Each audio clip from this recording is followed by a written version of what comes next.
جو ہم دیکھتے ہیں پچھلے دنوں میں سیلابی ریلوں کے ذریعے پانی بہت کچھ ڈبو گیا ہے اور یہ ڈبو دیتا ہے، یہ روٹین ہمیں ماضی میں بھی نظر آتی ہے۔ اس طرح قدرت کا یہ عطیہ بعض اوقات تباہی کی علامت بن جاتا ہے۔ ضرورت اس امر کی ہے کہ اس پانی کو روکا جائے اور جب ضرورت ہو تو اسے فصلوں کو مہیا کیا جائے۔ There is a long list to be go۔ میرے پاس بڑی لمبی لسٹ ہے جس میں سٹیٹسٹکس بتائے گئے ہیں، ڈیٹیلز بتائی گئی ہیں کہ اگر ان پہ کام کر لیا جاتا یا ابھی بھی کر لیا جائے تو مستقبل سیکیور ہو جائے گا۔ جبکہ یہ ریسرچ ہے، تب یہ کہا جا رہا تھا کہ اگر ہم یہ آنے والے دنوں میں نہیں کریں گے تو یہی معاملات ہمیں دیکھنے کو ملیں گے جو ابھی ہم دیکھ رہے ہیں اور بھگت رہے ہیں۔ اللہ تعالی ہمارا حامی و ناصر ہو، اللہ تعالی ہم پہ اپنا رحم کرے، ہماری لغزشوں کوتاہیوں کو معاف کرے۔ اب وقت یہ ہے کہ ایک تو یہ پلاننگ کی ضرورت ہے جسے پڑھے لکھے معاشرے میں کہا جاتا ہے کہ آنے والے وقت کو سوچ کے آپ اگر کچھ کریں تو وہ آپ کے لیے کارآمد اور سود مند ہو سکتا ہے۔ اگر آپ نہ کریں تو پھر آپ یہی کہہ سکتے ہیں کہ یہ ہمارے ساتھ ایک ناگہانی سی صورتحال درپیش ہو گئی، یہ ہمیں خود سوچنا ہے۔ سیکنڈلی، جو ہمارا فارمیٹ ہے پیغام ٹیلی ویژن کا، زمزم ویلفیئر ٹرسٹ نے باقاعدہ آغاز کر رکھا ہے ریلیف آپریشن کے حوالے سے۔ آج ہم دوبارہ سے اسی پہ ہی بات کریں گے کیونکہ اس پہ جتنی بات کی جائے وہ کم ہے، اور یہ اویئرنیس پھیلانے کی ذمہ داری ہے میری، آپ کی اور ہم جیسے جتنے بھی لوگ ہیں کہ وہ دور دور تک اس بات کو پہنچائیں اور کوشش یہ کریں کہ سب مل کے پریکٹیکلی کچھ کر سکے۔ گھروں کی تعمیر ہے، آغاز ہم کر چکے ہیں زمزم ویلفیئر ٹرسٹ کا جو ریلیف آپریشن، خاص طور پہ ہم نے ایک سیٹ اپ بنا دیا ہے جس میں ہم ان بے گھر لوگوں کے لیے کام کرنا شروع کر چکے ہیں جن کے سر پہ سائبان نہیں رہا۔ اس پہ مزید بہت سی بات کریں گے، ہمارا آج کا ٹاپک بھی یہ ہے۔ پروگرام کا آغاز کرتے ہوئے آپ کو بتاؤں کہ ہمارا فارمیٹ ہے تلاوت قرآن کریم سے ہم آغاز کرتے ہیں، وظائف بتاتے ہیں، کم وقت میں زیادہ ثواب کمانے کے لیے مفتی صاحب ہمارے ساتھ موجود ہوتے ہیں، پیکیجز بتاتے ہیں، آپ کے جو سوالات ہیں وہ شامل کیے جائیں گے۔ آج کی بات میں ریلیف ورک برائے سیلاب متاثرین کے حوالے سے ہی ہم ذکر کریں گے اور فیلڈ میں جو ہمارے ساتھی موجود ہیں ان سے بھی گفتگو کریں گے، سٹیٹسٹکس جانیں گے کہ ہم کیا کیا کر چکے ہیں، آنے والے دنوں کے لیے ہم نے کیا پلاننگ کی ہے، اور ریلیف کے کام کے لیے جو لوگ ابھی تک سڑکوں پہ بیٹھے ہیں ان کے لیے کیا کرنا ہے۔ حمد شامل کیے جاتے ہیں اور جادو جنات کے جو سوالات ہیں وہ بھی آج اس سیگمنٹ میں آخر میں ہم شامل کریں گے۔ اسٹوڈیوز میں جو معزز مہمان موجود ہیں ان کا تعارف کرواتا چلوں۔ میرے ساتھ موجود ہیں قاری احمد یار حقانی صاحب، معروف قاری ہیں، پیغام ٹیلی ویژن کے ہمارے سینئر ساتھی ہیں، ان کو ویلکم کریں گے۔ سر السلام علیکم، کیسے ہیں سر آپ؟ خیریت سے ہیں؟ ماشاء اللہ۔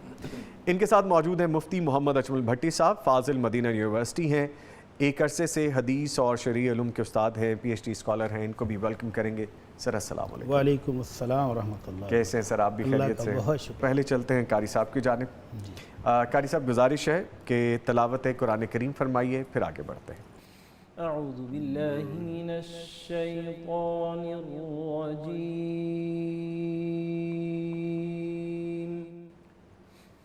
بسم اللہ الرحمن الرحیم۔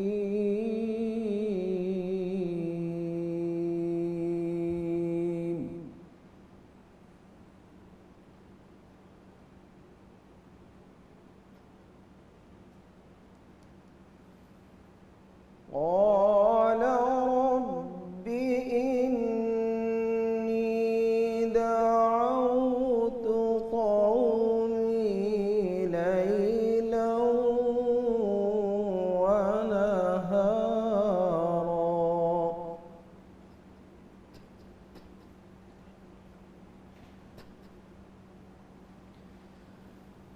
فلم يزدهم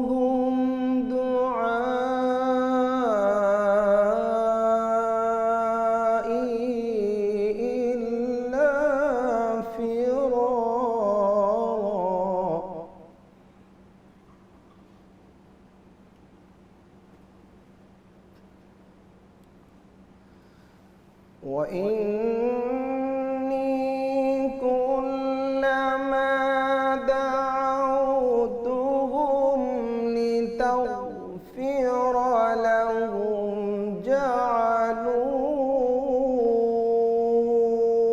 أصابعهم في آذانهم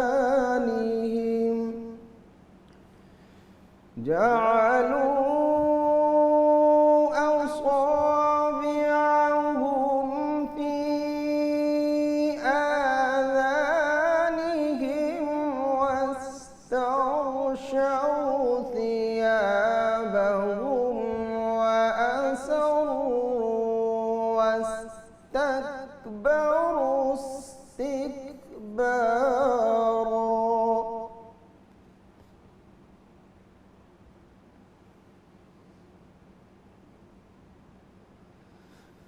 ثم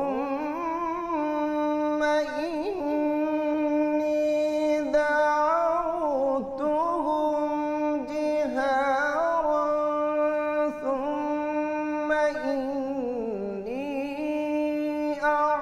أعلنت لهم وأسررت لهم إسرارا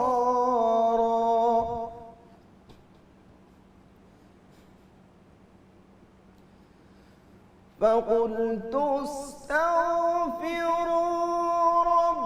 ربكم إنه كان غفارا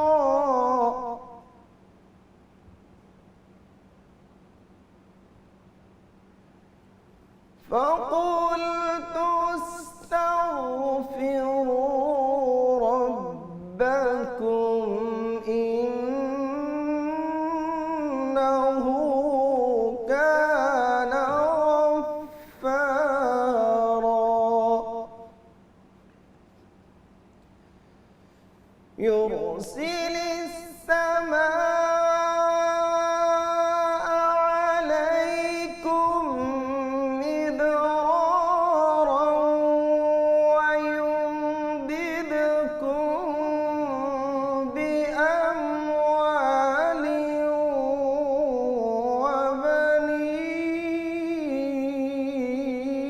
وبنين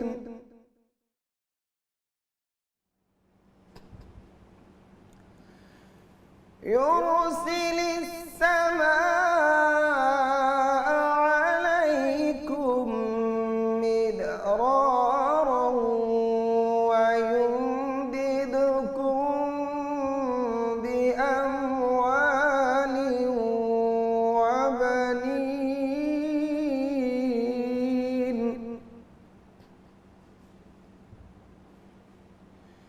ويمددكم بأموال وبنين ويجعل لكم جنات ويجعل لكم أنهارا ما لكم لا ترجون لله وقارا صدق الله العظيم